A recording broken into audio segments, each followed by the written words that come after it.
Hi all, मेरा नाम आदित्य है और मैं एक एजुकेटर हूँ न्यूटन स्कूल पे। तो इस वाले वीडियो सीरीज़ में हम ऑपरेटिंग सिस्टम के बारे में पढ़ेंगे। ऑपरेटिंग सिस्टम इंटरव्यूज़ के लिए क्यों इंपॉर्टेंट है और कैसे कैसे कॉन्सेप्ट पूछे जाते हैं उसमें। उससे पढ़ने से पहले फर्स्टली हम देख लेते हैं न्यूटन स्कूल क्या है। Newton school is a platform जो कि आपको 6 महीने में फुल स्टैक डेवलपर बनाते हैं और उसके बाद से मेक श्योर करते हैं कि आप कंपनी से प्लेस्ड हो जाओ। अगर आपका इसका बेस्ट पार्ट ये है कि अगर आपका प्लेसमेंट 5 लाख पर एनम से कम है तो आपको इनको एक भी पेनी नहीं देनी है, आपको एक भी रुपया नहीं देना इनको।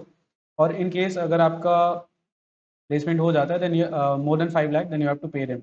तो उसके बाद से इनका एक इनिशिएटिव है launch pad. Launch pad basically क्या है मैं आपको दिखा देता हूँ। Launch pad basically basics of various programming languages जैसे जावा हो गया, पाइथन हो गया, और बेसिक्स ऑफ फ्रंट एंड मतलब HTML और CSS के भी इसमें कोर्स ट्रैक हैं। तो अगर आप बिल्कुल बिगिनर हो you can go and check course track on then and, और इसका ये वाला वीडियो सीरीज भी इस पे आने वाला है। तो यू कैन चेक दैम। उसके बाद से और यहाँ पे आप अपने डाउट्स क्विजेस वगैरह पोस्ट कर सकते हो और यहाँ पे रेगुलर कॉन्टेस्ट भी होते रहते हैं। उसके बाद से प्लेग्राउंड, जैसे मान लो आपने मुझे अगर C++ में कोई कोड लिखना है तो मैं यहाँ पे डायरेक्टली कोड कर सकता हूँ, ठीक है। हाँ। इसके बाद से हम अपने वीडियो पे आ जाते हैं वापस, मतलब अपने टॉपिक पे आ जाते हैं वापस कि हमें क्या पढ़ना है ऑपरेटिंग सिस्टम में इंटरव्यूज़ के लिए। पहला, ऑपरेटिंग सिस्टम को क्यों पढ़ना है।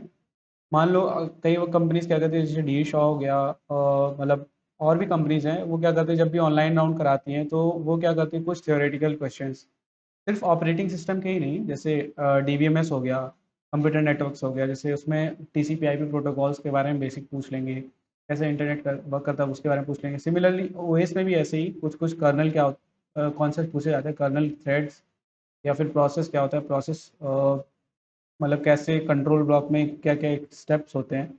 अगर आपको कुछ नहीं समझ में आ रहा then don't worry, I will make sure कि आपको ये सारे कॉन्सेप्ट अंडरस्टैंड हो जाए और इसके बाद से आप most of the question answer कर पाओगे। तो उसके बाद से और कहाँ पूछा जाता है, जैसे मान लो आपने फर्स्ट राउंड दे दिया और उसमें नहीं पूछा गया।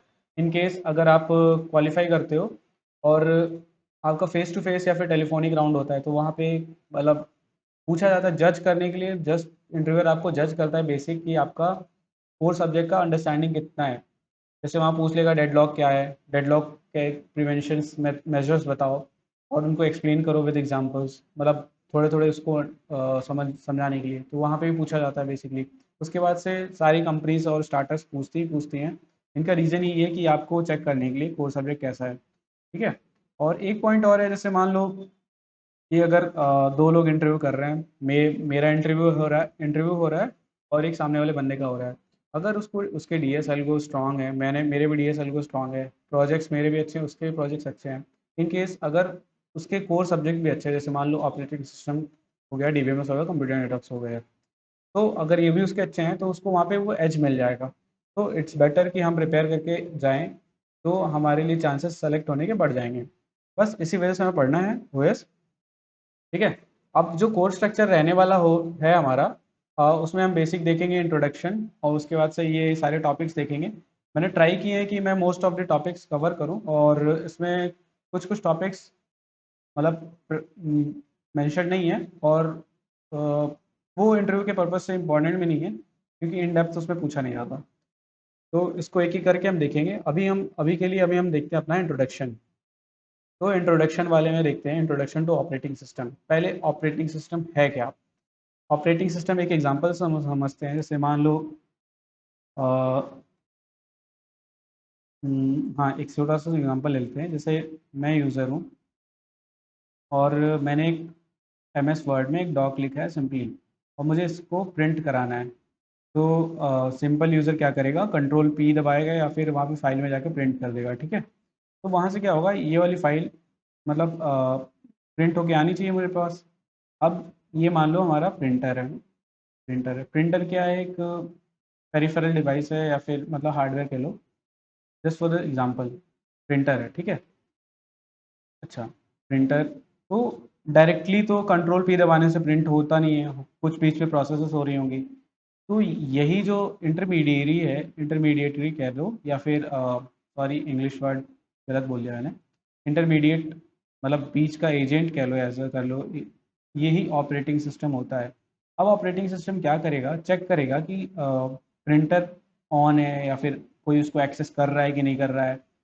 तो अगर वो फ्री होगा तो उसको वो ये वाला टास्क करने के लिए बोल देगा, ठीक है।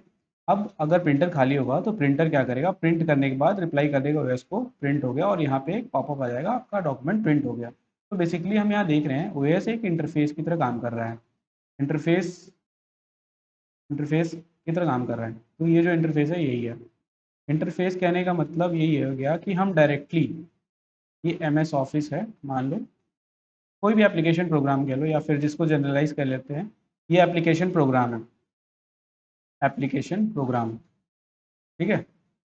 और ये हम यूज़र हैं। तो यूज़र क्या है, एप्लीकेशन प्रोग्राम से अपने कमांड्स को, कमांड्स या फिर टास्क को ओएस को भेजता है, और ओएस देखता है पर्टिकुलर हार्डवेयर या फिर कोई रिसोर्स हो गया, सीपीयू मान लेते हैं यहाँ पे। अगर मान लो मुझे कोई गेम खेलना है, तो अगर उसमें रिक्वायरमेंट है मुझे 2 GB रैम की, उस टाइम पे फ्री होना चाहिए उसको, बूट रैम गेम को चालू होने के लिए। तो ओएस से बोलेंगे गेम ऑफ होने से पहले तुम चेक करो कि वहाँ पे सीपीयू के पास है कि नहीं, तो वहाँ से रिप्लाई आएगा अवेलेबल है, तो बस ये स्मूथ रनिंग हो रही है। क्या आप देख, मतलब तुम देख पा रहे हो कि यहाँ पे स्मूथ रनिंग हो रही है किसके बीच में, ये हो गया हमारा एक मतलब ब्रॉडर व्यू बाहर वाला हिस्सा, और ये हो गया हार्डवेयर।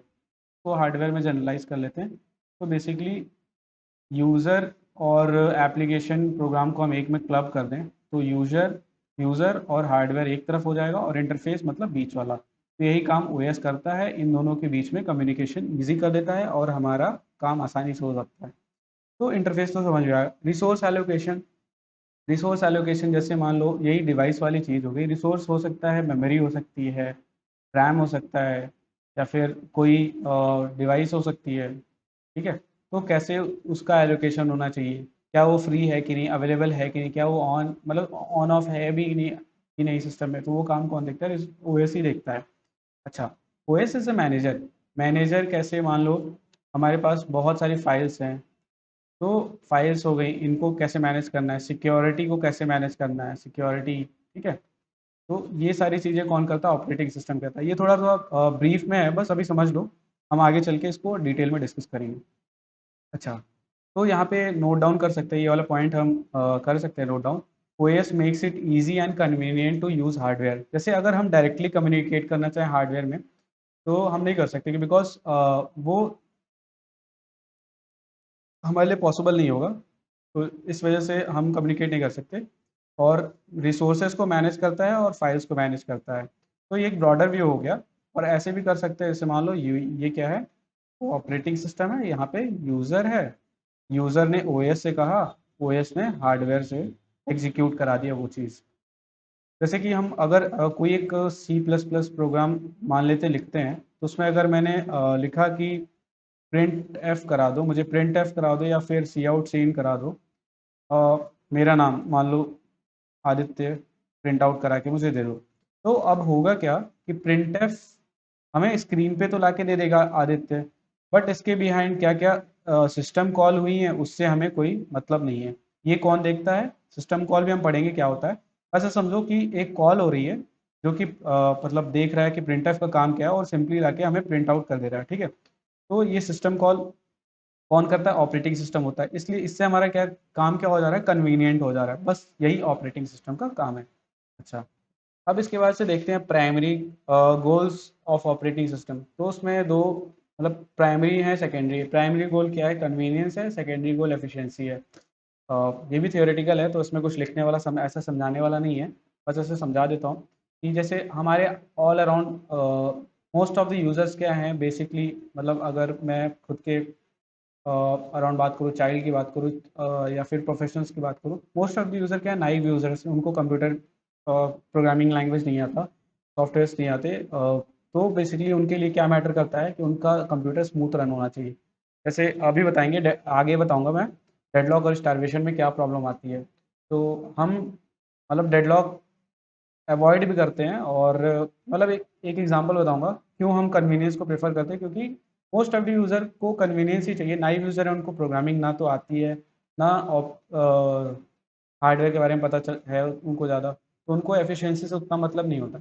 और जैसे कि मान लो कोई प्रोग्रामर है या फिर कोई साइंटिस्ट है जो जैसे मान लो कोड रन हो रहा है कोड बेस पे, तो वहाँ पे क्या होता है, एफिशिएंसी मैटर करने लगती है। तो इस वजह से बेसिकली यही गोल है, मतलब है प्राइमरी और सेकेंडरी के बीच में। इसमें आज सच कुछ पूछा नहीं जाता, बस बता दिया मैंने। तो इस वाले वीडियो के लिए बस इतना ही। और लॉन्च पैड पे चेक करना मत भूलना, आप वहाँ पे न्यूटन स्कूल पे जाओ, वहाँ पे चेक करो लॉन्च पैड, वहाँ पे बहुत सारे कोर्सेज हैं। और प्रोग्रामिंग लैंग्वेजेस के लिए प्लेग्राउंड भी है, वहाँ पे खेलो, मतलब कोड लिखो वहाँ पे, सॉरी, वहाँ पे कोड लिखो और रन करो और लाइव देख सकते हैं। तो दैट इज़ इट, और thank you, see you in the next video.